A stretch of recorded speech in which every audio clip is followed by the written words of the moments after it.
할렐루야. 네. 오늘도 좋은 날입니다. 네. 일주일에 한 번 만나니까 섭섭하네요, 그죠? 그래서 이제 오늘 제목이 뜻을 정하라고 했잖아요. 오늘 회복하려고 하는 거예요. 저도 휴가도 갔다 오고 세상과 접하고 살다가 이제는 다시 돌아와서 뜻을 정하고 이제는 다시 기도하며 믿음의 삶을 살고자 원합니다. 그래서 주 안에 온 여러분, 이제 오늘 이후부터 뜻을 정하시고 믿음으로 사는 귀한 삶이 되시기를 바랍니다. 하나님 앞에 나오니까 어떻습니까? 행복합니다. 행복하십니까? 우리 교회 나오니까 어떻습니까? 행복하십니까? 여러분 가정은 어떻습니까? 행복하십니까? 네, 주 안에 행복하시길 바랍니다. 자꾸 믿음의 말을 하라고 했습니다. 우리 한번 믿음의 말을 하겠습니다. 예수님 안에 나는 행복합니다. 예수님 안에 나에게 기적이 일어납니다. 아멘. 이것이 오늘 여러분의 믿음이 되어야 될 줄 믿습니다. 아멘. 세상에 풍파가 없는 사람이 없다고 그랬잖아요. 힘든 삶을 안 사는 사람이 어디 있겠어요. 다들 힘들다라고 얘기하는데 그 힘듦은 각자 생활의 수준에 따라 다른 것 뿐이에요. 다 힘들어요. 돈 많은 사람도 힘들고 가난한 사람도 힘들고 다 힘들어요. 근데 그 힘든 삶 가운데 우리가 행복할 수 있는 길은 오직 믿음밖에 없습니다. 아멘. 살아계신 하나님의 믿음. 그래서 오늘 뭐라고 말합니까? 믿음이 없이는 하나님을 기쁘시게 못하나니 하나님께 나아가는 자는 반드시 그가 살아계신 것과 그를 찾는 자들에게 상 주심을 믿어야 할지니라. 아멘. 이게 믿음이에요. 아멘. 오늘 어떤 기대를 또 갖고 오셨어요? 어떤 믿음의 자리를 이 자리에 왔습니까? 그냥 답답해서 나왔습니까? 여러분 지난주에도 말씀드렸지만 우리 예배는 마음의 위로를 얻는 것은 예배가 아니에요. 여러분 종교는 마음의 위로를 준다 그랬는데 우리는 종교가 아니에요. 마음의 위로를 얻을 것 같으면 다른 데 가서 얻으세요.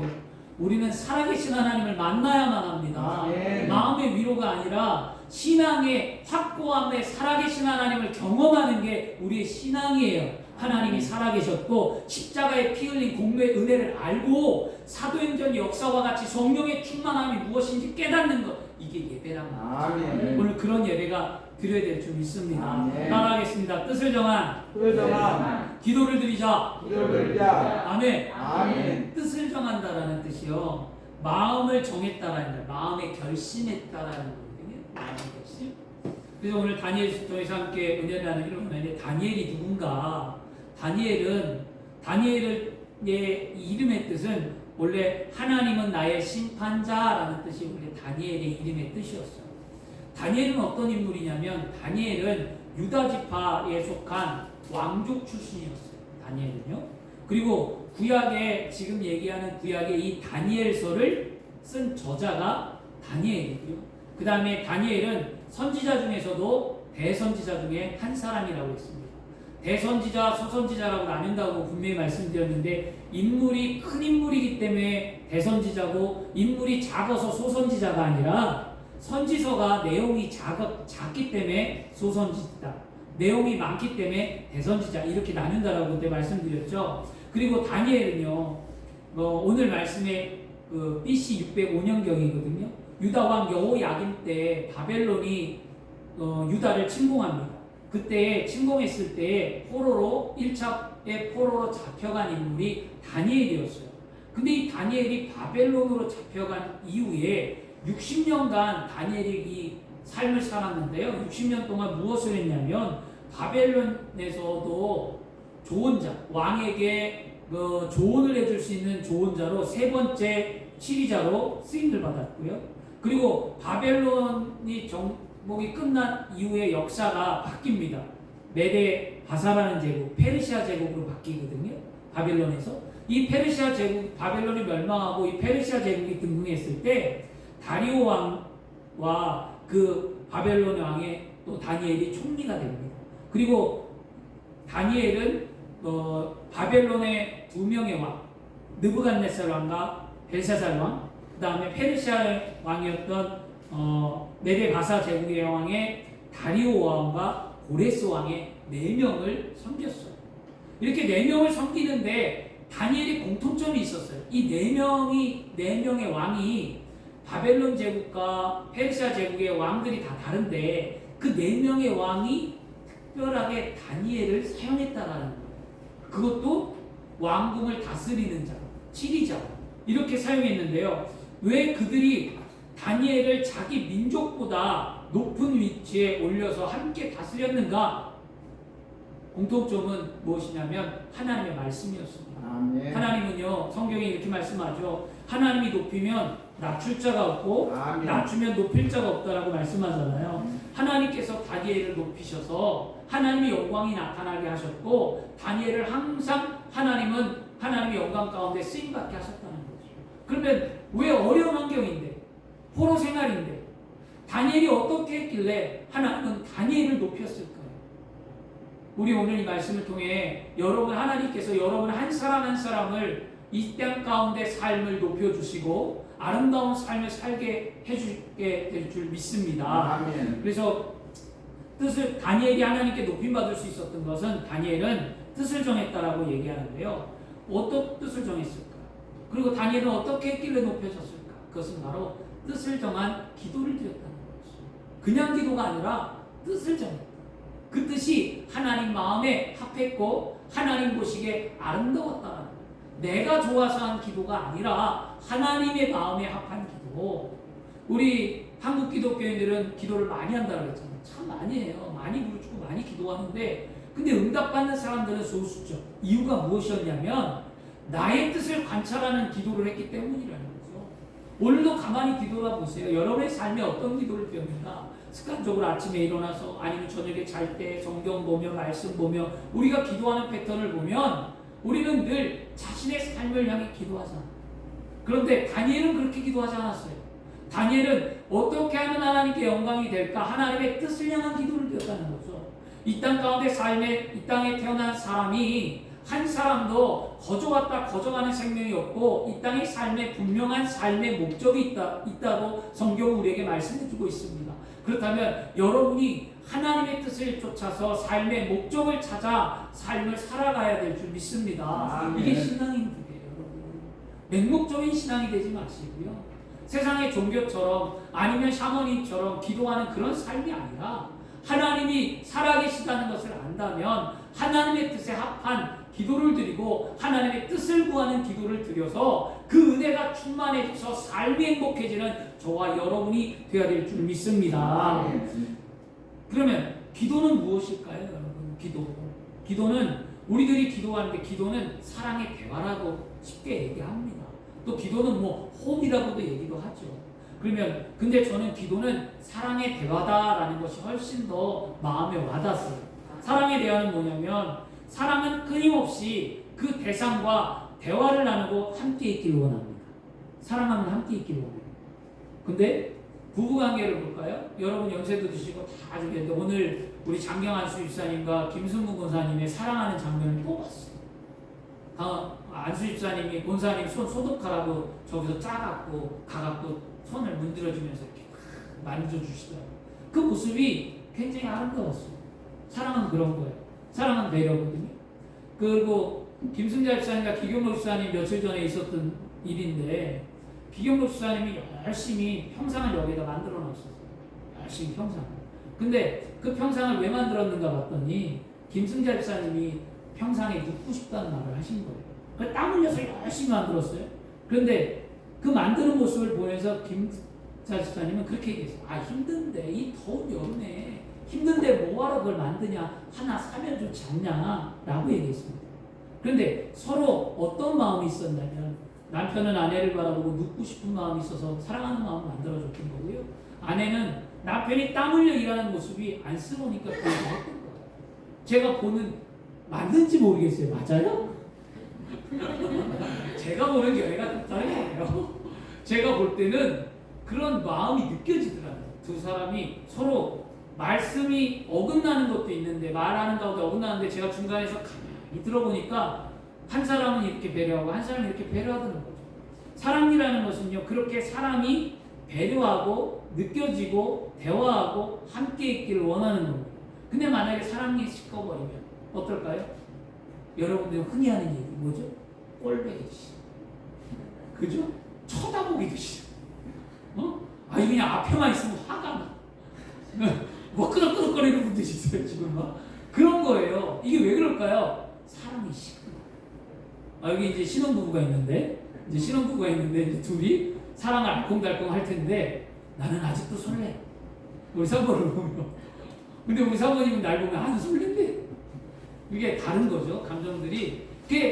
근데 나중에는 정 때문에 산다고 하는데 사랑이라는 거는 뭐냐면 대화를 하는 거예요. 사랑이 더 깊어지고 농도가 짙어지면 배려하는 마음도 커지고 아름다워집니다. 그죠? 사랑은 익어간다 그러잖아요. 요즘 표현로 늙어가는 게 아니라 나이가 들고 늙어가는 것을 사람들이 슬퍼하는데 그 늙는 모습을 통해서 사람들의 언어적인 표현이 뭐냐면 늙는 모습이 사랑은 익어가고 농들어간다. 더 아름다워지는 거거든요. 하나님과의 관계도 마찬가지입니다. 여러분, 우리가 사랑하면 대화를 하고 친구와 연인과 사랑한 대화하듯이 하나님을 사랑하면 하나님과 자꾸 뭐 해야 돼? 대화하기를 원하십니다. 아멘. 일방적인 대화는요 소통이 안 돼요. 여러분 부부간에 일방적인 대화가 되겠냐고요. 나 혼자만 얘기해봐요. 이거 했어, 저거 했어, 뭐 했어, 오늘 어떻게 했는데 뭐 했는데 쉬지 않고 나 혼자 얘기해봐요. 오늘 뭐 했어? 어디 갔었어? 내가 얘기할 기회를 줘야죠. 내가 뭘 먹었어, 어떻게 해서 해야 되는데 자기 얘기만 하면 대화가 안 되는 거예요. 이것처럼 하나님 앞에 기도하는 모습이 우리가 그렇다는 거예요. 일방소통이죠. 내 얘기만 해, 내 얘기만. 하나님 나 오늘 슬펐어요. 하나님 나 오늘 아팠어요. 하나님 나 오늘 괴로웠어요. 하나님 나 오늘 이거 해결해야 돼요. 하나님 내가 삶이 이래요. 하나님 내 자녀가 이래요. 하나님 내 가정이 이래요. 하나님 나 이래요. 하나님 어떡할까요? 이런 기도죠. 그 기도하기 전에 하나님 마음은 어떠세요? 하나님 날 보는 마음은 어떠세요?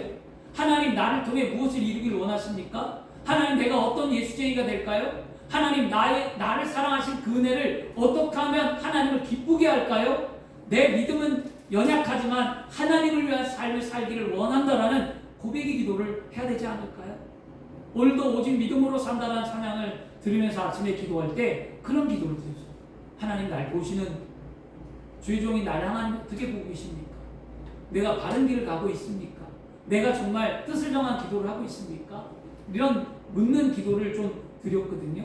여러분 그런 기도를 좀 했으면 좋겠습니다. 네. 기도는 내 소원을 이루는 것으로 생각하는 것은 우리의 착각이고요. 기도는 먼저 하나님의 소원을 이루는 게 기도의 시작입니다. 기도는 하나님을 기쁘게 하고 즐겁게 하고 영화롭게 하는 도구가 바로 기도입니다. 오늘 성경에 다니엘은 하나님을 기쁘게 하고 즐겁게 하고 영원하게 하기 위해서 그가 뜻을 정한 기도를 매일 드렸습니다. 그 결과 다니엘을 통해 하나님의 영광이 오늘 나타났습니다. 에레미야 17장 10절 말씀에도 나 야훼는 심장을 살피며 폐부를 시험하고 각각 그 행위와 행실로 보응하니라 라고 말씀합니다. 하나님께서는요 폐부라고 했는데 이 폐부는 원래는 콩팥 심장인데 심장을 살피고 폐부, 신장을 살핀다라고 얘기하는데 이 말의 의미는 뭐냐면 마음속 깊은 곳을 하나님은 살핀다라는 것입니다. 아멘. 우리가 마음을 다하여 하나님을 섬기면 하나님도 우리의 마음을 아시고 복을 주신 줄 믿습니다. 복을 받기를 원하죠. 복 싫어하는 사람 없잖아요. 그런데 하나님의 마음을 아는 자가 복을 받는 거예요. 아무나 복을 받는 게 아니거든요, 사실. 그리고 로마서 2장 6절에도 하나님께서는 각 사람에게 그 행한 대로 보응하신다. 행한 대로. 그 행함이 무엇이냐는 거였어요. 행함은 하나님이 원하는 뜻대로 방향대로 삶을 사는 자에게 복을 준다는 거였어요. 오늘 여러분 하나님이 원하는 대로 사시기를 바랍니다. 아멘. 그래서 하나님께서 여러분의 삶 가운데 여러분이 하나님의 마음에 합하여 하나님의 뜻을 정하여서 하나님이 이루는 삶을 살 때 하나님 여러분에게 놀라운 은혜와 축복을 허락해 주실 줄 믿습니다. 아멘. 그러면 하나님이 우리 안에 있을 때 우리는 하나님의 뜻을 발견할 수 있습니다. 다니엘은요 늘 기도로 하나님과 함께 있습니다. 그는 왕궁에서 생활하기 전부터 그는 그 유다에 멸망하기 전부터 하나님 말씀으로 교육되었고 기도하는 삶을 살았고 젊은 나이에 잡혀갔어요. 다니엘이요. 청년 다니엘이거든요. 1장은. 청년의 때부터 신앙이 아주 깊었어요. 그래서 그는 늘 기도할 때마다 하나님의 마음을 헤아리는 기도를 드리는 삶을 살았습니다. 하나님과 함께 했기에 어려운 환경인데도 불구하고 지금 포로 살고 감옥에서 살고 왕궁에 있다 하더라도 자유는 뭐 그렇게 많은 것도 아니고 포로의 삶이 그렇게 뭐 편한 삶은 아니었어요. 어려운 삶인데도 불구하고 그는 그 속에서 하나님의 뜻이 어디 있을까? 내가 왜 포로로 잡혀왔을까? 내가 이 땅 가운데 무엇을 해야 하는가? 내 동족은 어떻게 살고 있는가? 나는 이곳에서 어떤 하나님의 영광을 삶을 살까? 그는 늘 하나님의 뜻을 발견하게 무릎을 꿇고 기도했습니다. 하나님은 다니엘이 어떤 뜻을 정했는가? 오늘 그 뜻이 바로 여기 오늘 말씀에 나옵니다. 따라하겠습니다. 나는 오늘 하나님과 함께 뜻을 정한 기도를 드리겠습니다. 아멘. 아멘. 하나님과 함께 뜻을 정한 기도를 드리시길 바랍니다. 아멘. 다니엘서 1장 8절에 다니엘이 뜻을 정하여 왕의 음식과 그가 마시는 포도주로 자기를 더럽히지 아니하리라고 자기를 더럽히지 아니하도록 환관장에 구하니라고 말씀합니다. 아멘. 다니엘은 포로가 되어 바벨론으로 끌려간 사람 중에 한 사람입니다. 그는 비록 포로로 잡혀갔지만 하나님의 뜻에 따라서 자신의 삶의 목표와 삶의 목적을 정했다는 것, 이게 가장 중요해요. 아멘. 어느 환경에 있든지 어떤 삶의 위치에 있든지 내가 정하는 것이 삶의 목적과 방향과 이 모든 것이 하나님과 함께하는 뜻이어야 돼요. 아멘. 그렇죠? 밥을 먹을 때도 일을 할 때도 걸어갈 때도 항상 나는 그리스도인이고 하나님의 영광이 나에게 나타난다는 사실을 잊어버리면 안 돼요. 아멘. 누구 있을 때만 뭐 장로님이고 권사님이고 안수집사님이고 누구 있을 때만 집사님이고 누구 있을 때만 목사고 이게 아니라 보든 안 보든 나는 그리스도인이에요. 아멘. 하나님의 영광이 나를 통해 나타나는 삶을 살아야 돼요. 그래서 교회 생활이 다르고 집안 생활이 다르니까 신앙의 본이 안 되는 거예요. 집에서는 막 살다가 교회 와서 거룩히 앉아있고 봉사하고 찬양하고 이것이 과연 하나님 보시기에 아름답겠네요. 내 부모를 보고 내 자녀를 볼 때 그렇게 되면 누군가는 그것 때문에 뭐 할까요? 시험에 든다는 것입니다. 그렇기 때문에 여러분 오늘 잘 기억하셨으면 좋겠습니다. 우리 교회는 좀 달라졌으면 좋겠어요. 아멘. 오늘 우리는 젊은 다니엘이 극단한 뜻을 정한 배경을 이해하기 위해서 그가 어떤 시험을 받았길래 어떤 시험 속에서 뜻을 정했을까요? 그냥 뜻을 정한 게 아니에요. 다니엘은 시험과 환난 속에서 뜻을 정해 하나님의 영광을 나타냈던 거거든요. 그러면 다니엘은 어떤 시험을 당했는가? 하나님 앞에 세운 거룩한 뜻은 여러분 절대로 변하거나 포기하는 게 아닙니다. 다니엘이 살던 시대에 바벨론 왕궁에서 점령국은 포로들로 잡혀갈 때 오늘 1장에 뭐라고 얘기합니까? 총명하고 똑똑하고 거기서 쓸만한 인재를 잡아갔다는 거죠. 아멘. 그 인재가 누구냐? 다니엘이었죠. 그리고 다니엘은 왕궁에서 교육을 받았습니다. 포로인데도 바벨론의 교육을 받았고요. 그리고 그 안에 다니엘의 세 친구가 함께 했습니다. 그런 위치, 포로들보다는 좋은 위치와 환경에 있었대도 불구했는데 다른 포로들보다는 좋은 환경과 좋은 위치에 있었어요. 그런데도 그것이 왜 다니엘에게 시험이 됐을까? 좋은 위치인데? 좀 나은데? 포로 생활보다도? 근데 시험이래요. 이유는 무엇이었나요? 사단은 우리에게 시험을 갖다 줍니다. 여러분 인생을 살면서 시험을 안 겪는 사람이 없어요. 시험 다 받아요. 근데 그 사단이 갖다 준 시험이 뭐냐? 사단은 두 가지를 시험한다고 해요. 하나는 무엇이냐면 고통과 핍박. 핍박과 고통과 환난을 겪게 하는 것. 이게 사단이었어요. 그 다음에 사단이 두 번째로 갖다 준 건 뭐냐면 믿는 자들을 세속화하는 것. 신앙이 있는 자들이나 세상에 있는 사람이나 일반 같다는 거예요. 너나 나나 똑같다는 거죠. 예수쟁이나 나나. 이렇게 요즘 기독교인들이 욕을 먹는 게 그거예요. 기독교인이나 뭐 나나 똑같네. 뭐 이렇게 얘기를 하잖아요. 그거 세상과 동화되고 세속화되는 거거든요. 다니엘의 세 친구에게 다가온 시험은 바로 두 번째 시험이었어요. 하나님을 믿는 자들이나 믿지 않는 자들이 비슷하게 만드는 것. 거룩하고 순결하신 하나님의 뜻을 담지 못하게 하고 세상에 물들어져 가는 것. 세상에 더러워져 가는 것. 우리 세상에 은연중에 물들어지고 세상과 은연중에 더러워져 갑니다. 안 그렇지 않아요. 왜냐하면 믿는 사람들이 주변에 맞는 것보다는 세상 사람들이 더 많아요. 사실 우리에게 회사 사람도 있고요, 친구도 있고요, 뭐 반상회도 있을 거고 무슨 뭐 친목회도 있을 거고 그 안에 다 예수 믿는 사람이냐고 아니거든요. 그런데 은연중에 나도 모르게 나는 정말 그리스도인이고 은혜가 있는데 그 속에 동화가 되어서 내가 세상과 함께 흘러가죠. 그래서 마귀는 두 번째 방법을 쓴다는 거였어요. 우리가 생각할 때 첫 번째 방법이 더 고통스러울 것 같죠. 핍박과 환난이 더 우리에게 고통을 주는 것 같다고 느낄 수 있을지 모르겠지만 핍박과 환난은 잠깐입니다. 역사를 돌아보면 핍박과 고통은 교회의 성도들을 더욱더 견고하게 하고 하나님의 은혜가 충만하게 했습니다. 그런데 언제 교회가 무너졌느냐? 두 번째 방법이에요. 세상과 동화되기 시작하면서 무너지기 시작했습니다. 주변을 한번 둘러보세요.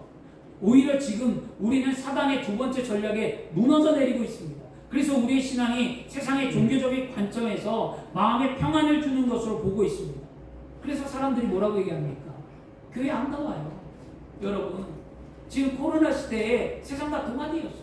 세상 사람들이 믿는 종교나 우리가 믿는 종교나 똑같아져 버렸어요. 은혜가 없다는 거예요. 은혜가 어떤 감동이나 살아계신 하나님의 체험이나 내 신앙의 확고한 의지나 결단이 사라졌다는 거예요. 코로나 시대에 여러분, 우리는 그렇게 되면 안 됩니다. 절대 동화되지 마시고요. 여러분, 하나님이 인격적으로 만나준 그때를 기억하면서 하나님의 살아계심을 안다면 신앙의 어떤 위안을 얻고자 살지 마시고요. 정말 믿음 안에서 사시기를 바랍니다. 아멘. 사실 여러분들이 인지하고 확실해야 되는 게 뭐냐면 마음의 평안보다는 살아계신 하나님을 만나시는 그런 신앙인이 오늘 되어야 될 줄 믿습니다. 아멘. 마태복음 22장 32절에도요. 나는 아브라함의 하나님이요 이삭의 하나님이요 야곱의 하나님이로다 하신 것을 읽어보지 못했느냐. 하나님은 죽은 자의 하나님이 아니요 살아있는 자의 하나님이시니라 라고 예수님이 말씀하셨습니다.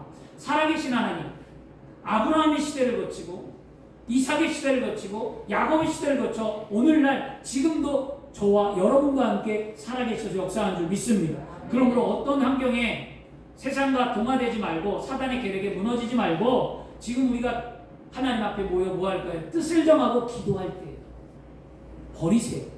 내 모습, 내 환경, 내 세상과 결탁되었던 것 끊어버리고 다시 일어나 하나님 앞에 살기를 바랍니다. 아멘. 다니엘이 거룩하게 살기로 뜻을 정하고 행동을 옮겼는데요. 왜 어떤 행동이냐면 환관장에게 뭐라고 얘기합니까? 왕에게 주는 음식, 산의 진미, 또 포도주, 음료 이런 걸 먹지 않겠다라고 뜻을 정해버렸어요. 왜 그랬을까요? 이유가 있어요. 그냥 먹지 않겠다라고 하지 않은 거거든요. 그건 뭐냐면 율법에 의해 그만 음식이 올라왔기 때문에 율법에 부정하다는 음식이 올라왔다는 게 첫 번째 이유였고요. 두 번째는 뭐냐면 그 이스라엘 민족은 그 고기를 먹을 때 피를 완전히 다 빼버렸어요. 깨끗하게 피를 뺐는데 이 이방 민족들은 고기를 잡을 때 핏물을 빼지 않았어요. 그냥 바로 잡은 다음에 그냥 헹궈갖고 바로 고서 먹어버렸어요. 피째. 그러니까 율법에 의한 것이 부정한 음식이 있고 피를 완전히 빼지 않은 율법에 정화되는 음식이 아니었기 때문에 다니엘은 먹지 않기로 했습니다. 그런데 가장 결정적인 것은 무엇이냐면 다니엘이 먹지 않은 것은 그 음식이 먼저 어디에 갔냐? 바벨론의 신당 우상에게 먼저 제사로 바쳐지고 그 안에 신당에게 복을 빌고 그 음식을 나누어서 그들이 먹었다라는 거였어요. 그래서 다니엘은 먹지 않았습니다. 그 이유는 뭐냐면 그 당시에 바벨론의 풍습 가운데 하나가 음식을 먹는 것은 우상과 신과 하나가 된다. 우리 기독교인들이 볼 때 그들에게는 우상이지만 바벨론 사람들이 볼 때 자신들이 섬기는 신은 우상이 아니에요. 그렇기 때문에 그들이 거기에다가 신에게 바친 음식을 먹으면 자신은 뭐예요? 신과 하나가 되었기 때문에 신이 자신을 돌봐주고 신이 자신의 마음속에 있다는 의미를 담고 있기 때문에 그 음식을 먹었다라는 거였어요. 그런데 이 다니엘은 그 음식을 먹지 않겠다라고 합니다. 이유는 하나, 우상과 연합할 수 없다는 거예요. 그들의 사상을 받아들일 수 없다는 거예요. 그것은 나는 절대로 우상과 하나 될 수 없다라는 마음이었습니다. 고린도전서 후서 6장 14절 16절에 성경은 말씀합니다. 너희는 믿지 않는 자와 멍에를 함께하지 말라. 의와 불법이 어찌 함께하며 빛과 어둠이 어찌 사귀며 그리스도와 벨리알이 어찌 조화되며 믿는 자와 믿지 않는 자가 어찌 상관하며 하나님의 성전과 우상이 어찌 일치가 되리요. 우리는 살아계신 하나님의 성전이라. 이와 같이 하나님께서 이르시되 내가 그들 가운데 거하며 두루 행하여 나는 그들의 하나님이 되고 그들은 나의 백성이 되리라 라고 말씀합니다. 분명한 것은 우리는 세상과 하나 될 수 없어요. 이것이 우리의 운명입니다. 근데 자꾸 세상과 눈길을 들고 사니까 삶이 힘든 거죠. 세상 가운데 속해 있으며 세상과 동화되지 않는 것, 그것이 우리의 거룩입니다. 그러면 세상과 결별하고 살라고요? 여러분, 하나님은 말씀에 세상과 결별하라고 하지 않았어요. 극단적인 신앙 갖지 마세요. 세상과 결별하는 것이 아니라 우리는 세상에 들어가 사는 거예요. 그런데 그 속에서 동화되지 아니하며 그 속에서 하나님의 거룩을 나타내며 믿음으로 승리를 이루고 하나님의 영광을 나타내는 삶을 사는 것이 기독교인의 삶이지, 세상과 단절해버리고 세상과 끊어버리고 친구도 끊고 삶도 끊고 뭐 세상과는 절벽을 쌓고 사는 것, 이것이 하나님 원하는가? 하나님 그렇게 원하지 않아요. 그러면 누가 전도해요? 누가 세상을 변화시켜요? 우리끼리만 살면, 우리끼리만 은혜 받으면, 우리끼리만 예배하면, 우리끼리만 하면 세상은 누가 감당하겠습니까? 그렇죠? 여러분, 세상에 동화되지만 않으면 돼요. 세상에 거룩히 살려고 몸부림쳐야만 합니다. 아멘. 한순간에 무너져요. 한순간에. 세상에. 그러므로 여러분, 그런 삶을 사시길 바랍니다.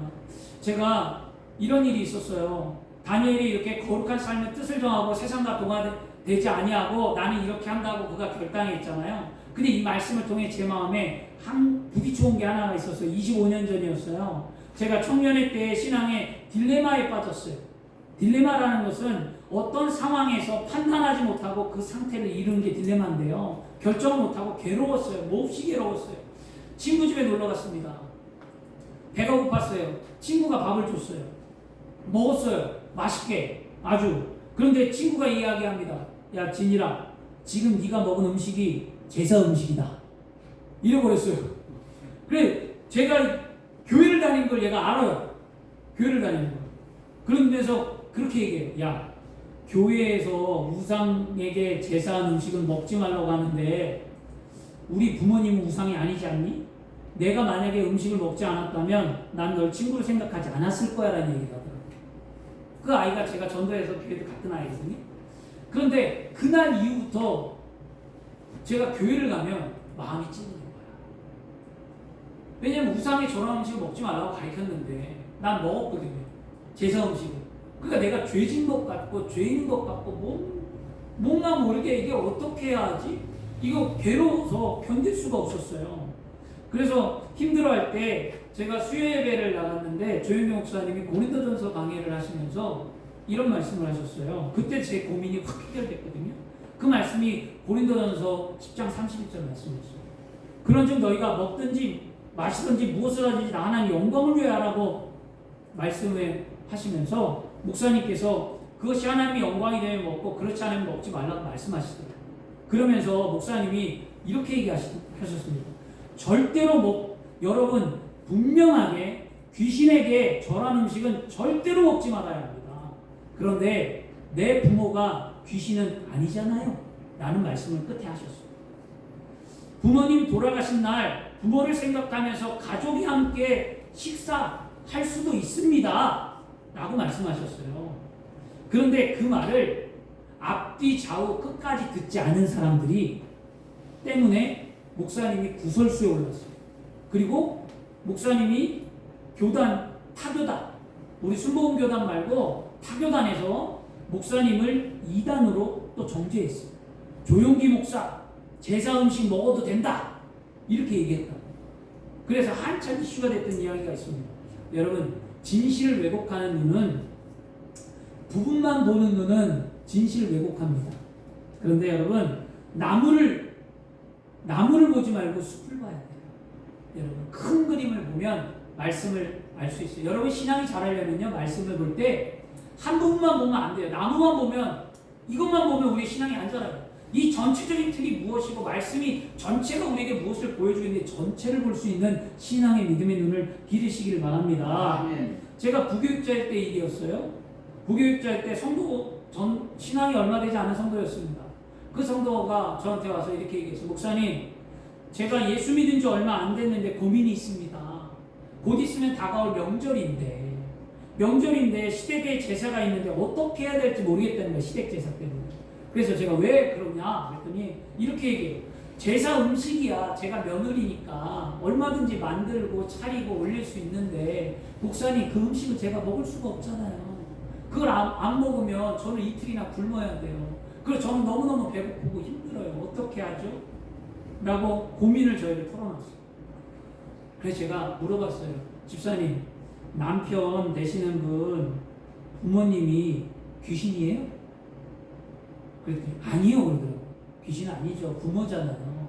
근데 그러면 드세요. 믿음으로. 그러고 난 다음에 먹든지 마시든지 무엇을 하나님 영광을 말씀 줬어요. 어떤 게 하나님의 영광인지 잘 판단하세요. 이걸 갖고 오히려 안 먹으면 욕하고 싸우고 예수쟁이가 그렇다고 예수 믿는 며느리가 들어와서 집안이 망한다고 이런 얘기 안 나올 것 같으세요? 차라리 그것보다는 화합하는 게 저는 나은 것 같아요. 아멘. 이렇게 얘기했어요. 그러고 난 다음에 며칠이 흘렀습니다. 얼마가 지났어요? 그러고 난 다음에 전화가 왔어요. 전화가 왔는데 목사님 우리 가정에 좋은 일이 있대요. 그래서 제가 들어봤어요. 무슨 일이 있었냐고 자초지종을 들었더니 제가 음식을 차려놓고 음식을 차린 다음에 맛있게 먹었대요. 맛있게 먹었더니 너 예수 믿지 않냐? 예수쟁이 아니냐? 이러면서 핀잔도 주고 의아하게 생각하고 그러더래요. 친구들. 그런데 시간이 얼마 안 돼서 어머니가 이렇게 얘기해요. 얘야, 너는 다른 사람과 다르게 신앙생활을 하는구나. 그러면서 어머니가 나도 교회 한번 가보자. 너네 교회 한번 가보자. 이렇게 말씀하셨대요. 그러면서 저에게 목사님 기도해 주세요. 어머니가 교회 나와서 예수 믿도록 기도해 주세요 라는 이야기를 했습니다. 오늘 말씀에 여러분 다니엘은 뜻을 정했습니다. 근데 왕의 음식이었어요. 안 먹기로 작정했습니다. 왜 그럴까요? 하나님의 영광이었죠. 잊지 마십시오. 우리의 삶에 하나님의 영광을 위해 살아간다는 사실을 잊지 마시고요. 그러므로 오늘 우리는 다시 하나님께 뜻을 정하고 기도하십시오. 여러분 이 고린도전서 10장 31절 말씀은요. 사도 바울이 우상의 재물뿐만이 아니라 그리스도인의 전 생애를 통해 오직 하나님의 영광을 위해 살아가는 거였어요. 이 당시에는요. 고린도 교회에 우상에 절한 음식들을 보편적으로 팔았어요. 그러니까 믿든 믿지 않든 먹어야 되니까 그거 사설 먹었는데 그것이 고린도 교회의 문제거리가 되었던 거죠. 근데 사도 바울은 정확하게 얘기합니다. 그리스도인들이 먹든지 마시든지 무슨 일을 하든지 먼저 하나님께 영광이 되는지를 생각하라. 이게 가장 중요한 신앙이거든요. 우상의 재물을 먹는 것이 결국 하나님의 영광을 가리는 일이면 먹지 않으면 돼요. 그렇죠? 그리고 먹고 안 먹고 여부가 중요한 것이 아니라 하나님께 영광이 되냐가 중요하기 때문에 우리는 그걸 꼭 생각해야만 합니다. 제 신앙 가운데 저는 두 가지가 하나 정립되어 있는 게 있는데 하나는 뭐냐면 예수님이라면 어떻게 하셨을까? 항상 누군가 대화를 하거나 누군가의 어떤 문제가 있을 때 저는 이렇게 생각해요. 이럴 때 예수님이라면 이럴 때 어떻게 하셨을까? 항상 고민해보고요. 또 하나는 내가 하는 말이, 내가 하는 행동이 이것이 하나님의 영광이 되는가? 항상 생각합니다. 내가 주의 종이기 이전에 내가 하나님을 믿는 삶 가운데 내가 하는 말이, 내가 하는 행동이, 내가 하는 삶이 과연 하나님의 영광을 위해 살아가고 있는가? 이게 항상 질문거리예요. 이 두 가지가 저희 신앙의 하나의 좀 어떤 뿌리의 근간이거든요. 여러분 항상 생각해 보세요. 우리 그리스도인들이 어떻게 살아가고 있는지. 믿음으로는 좋은데 말씀은 참 잘 듣는데 삶에 연결되는 부분이 어디로 가고 있는지 좀 보시길 바랍니다. 오늘 다니엘은요 스스로 자유함과 안락함을 포기하죠. 하나님 중심으로 살면 인간관계, 물질관계, 세상관계가 바로 정립됩니다. 우리가 하나님의 영광을 위해 살아갈 때 경우에 따라 남들이 우리를 비난할 수 있고요. 또 우리 자신이 누릴 수 있는 자유를 포기할 때도 있고요. 여러 모양으로 내가 비난과 어려움을 겪을 수도 있어요. 그러나 우리가 오직 하나님의 영광 때문이라면 견뎌내셔야 합니다. 그것이 하나님의 삶의 모습이에요. 오늘 다니엘이 그걸 견뎌냈다는 거예요. 배고프지 않겠어요? 다니엘도요? 남들은 고기도 먹고 남들은 여러 가지 음식을 다 먹는데 다니엘은 채소만 먹는다는 거였어요. 그 당시 삶이 여러분 음식이 풍요로운 삶이 결코 아니에요. 두 끼 먹기도 힘든 삶을 살아가는 그때에 풍족한 삶을 살 수 있는 권리를 스스로 포기한 다니엘, 무엇 때문이었을까요? 하나님의 영광을 나타내기 위해서 자신의 삶의 불편함을 감수했다라는 겁니다. 그리스도인들이 자신의 불편함을 감수하지 않는 삶을 우리는 살아가고 있다는 거죠. 조금 불편하면 좀 어떻고 조금 손해보면 어떨까요? 왜? 그것이 하나님의 영광이라면, 그것이 그리스도인의 삶이라면 우리는 감당해내는 삶을 살아야 될 줄 믿습니다. 다니엘이 그렇게 한 결과가 무엇을 말해주고 있습니까? 다니엘이 뜻을 정하고 안 먹기로 했습니다. 그리고 난 다음에 그가 그렇게 했을 때 하나님의 영광이 그에게 어떻게 나타났습니까? 바로 15절과 17절 말씀입니다. 열흘 후에 그들의 얼굴이 더욱 아름답고 살이 더욱 윤택하여 왕의 음식을 먹는 다른 소년들보다 더 좋아 보이더라.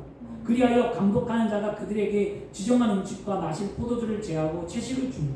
하나님이 이 네 소년에게 학문을 주시고 모든 서적을 깨닫게 하시고 지혜를 주시니 다니엘은 또 모든 환상과 꿈을 깨달아 알더라라고 말씀합니다. 분명한 것은 산의 진미를 먹은 사람보다 더욱 아름답고 윤택해졌다는 거죠. 이게 하나님의 은혜입니다. 안 될 것 같은데 하나님이 살아계시니까 된다라는 거예요. 안 될 것 같은데 내가 세상과 나 이거 포기하면, 내가 세상에서 이렇게 살면 나는 안 될 것 같은데 하나님은 나를 되게 하신다는 거죠. 이게 믿음이에요, 여러분, 진짜로. 그 다음에 뭐라고 말씀합니까? 그 후로 하나님의 은혜가 이런 거예요. 그 후로 감독한 이 환관장이 어떤 일을 감당하는 사람이냐면요, 이 포로들을 3년 동안 잘 관리해야 돼요. 그래서 왕 앞에 3년 후에 세워야 되는데, 만약에 이 포로가 한 사람이라도 죽거나 다치거나 실격하면 환관장이 목을 내내야 되는 거예요. 그런데 이 환관장이 지금 어떻게 한 거예요? 환관장도 자신이 하나님이 살아있는 걸 알기에 그들에게 채소만 주기로 마음을 먹었다는 것, 이게 하나님의 영광이라는 거예요. 하나님의 영광은 나를 통해 다른 사람을 변화시키는 겁니다. 따라하겠습니다. 하나님의 영광은 나를 통해 주변을 변화시키는 겁니다. 아멘. 이게 하나님의 영광이에요, 여러분. 그 영광을 위해 뜻을 정해 하나님 앞에 열심히 기도한다니, 다니엘이 그냥 있었을까요? 굶주림 속에 다니엘이 무엇을 했냐면, 하나님의 영광을 위해 나는 이렇게 합니다. 하나님, 이 뜻을 정했으니 이 일이 깨달라고 그가 기도했겠죠. 제가 전도를 하거나 초신자가 오거나 남편을 전도할 때 꼭 하는 얘기가 있어요. 한 달만 예수 믿어봐라, 아니면 3개월만 열심히 나와봐라. 그러면 삶이 바뀌고 은혜가 있고 달라진다라고 해요. 그러고 난 다음에 저는 어떻게 할까요? 하나님 앞에 엎드려 기도해요. 하나님, 뜻을 정했잖아요. 하나님, 이거 이루어져야 하나님 영광이 나타나지. 나는 하나님 영광을 위해서 했지 제가 잘난 게 아니잖아요. 하나님 도와주세요라고 기도해요. 막바지까지도 안 됐을 때는요, 제가 이렇게 기도했어요. 하나님, 나 몰라요. 하나님 망신이지 내 망신입니까? 안 되면 말아요. 내가 마지막에는 이렇게 기도했어요. 3개월이 지났는데 안 되니까 삶이. 그런데 하나님은 끝에 하시더라. 끝에 마지막 때 그분 철야 때 나와서 눈물 뿌려 기도하고 남편이 변화되는 모습을 보게 되었습니다. 여러분, 그렇게 하나님의 영광은 뜻을 정하면 몸부림치며 기도하는 거예요. 그냥 어영부영 살거나 시간 때우거나 세월아 내거나 남는 것이 아니라, 내가 정말 뜻을 정했고 하나님의 목표를 정했고 이런 삶을 살기로 결단했다면 하나님 앞에 나와 기도하는 삶을 살아야죠. 다니엘은 몸부림치며 기도했습니다. 하나님 영광이 나타나게 해달라고. 고기를 먹은 자보다 채소를 먹은 내가 하나님의 영광 가운데 더 아름답게 해달라고 그가 기도할 때 하나님은 그의 기도를 들으시다 그의 모습을 아름답게 하셨습니다. 그리고 더 놀라운 것은 하나님은 어떻게 하셨습니까? 환관장 마음뿐만이 아니라 그에게 하늘의 지혜를 주시고 영감을 열게 하셔서 다른 어떤 누구보다도 뛰어나게 하셔서 하나님이 그를 높여주셨다라고 성경은 우리에게 분명히 말씀해주고 있습니다. 아멘. 이것이 우리에게 보여주는 말씀이라면 저와 여러분이 오늘 그렇게 살아야 될 줄 믿습니다. 아멘. 물론입니다, 여러분. 내가 원하는 것보다 하나님이 내게 원하는 것이 무엇인지 묻는 오늘 저와 여러분이 되기를 원합니다. 아멘. 나의 기쁨을 위해 하나님의 뜻을 꺾는 것이 아니라 하나님의 기쁨을 위해 나의 뜻을 접는 저와 여러분이 되기를 원합니다. 아멘. 눈앞에 보이는 작은 이익의 신앙의 모습을 잃지 말고 하나님이 주신 큰 상급을 바라보며 하나님의 지혜와 능력을 얻는 삶이 되기를 축원합니다. 그러기 위해 오늘 뜻을 정하십시오. 아멘. 하나님의 영광을 위해 살겠노라고 아멘. 결단하십시오. 아멘. 그리고 몸부림쳐 그 결단이 이루어질 때까지 기도하는 삶이 되기를 축원합니다. 아멘. 기도하겠습니다. 아버지 하나님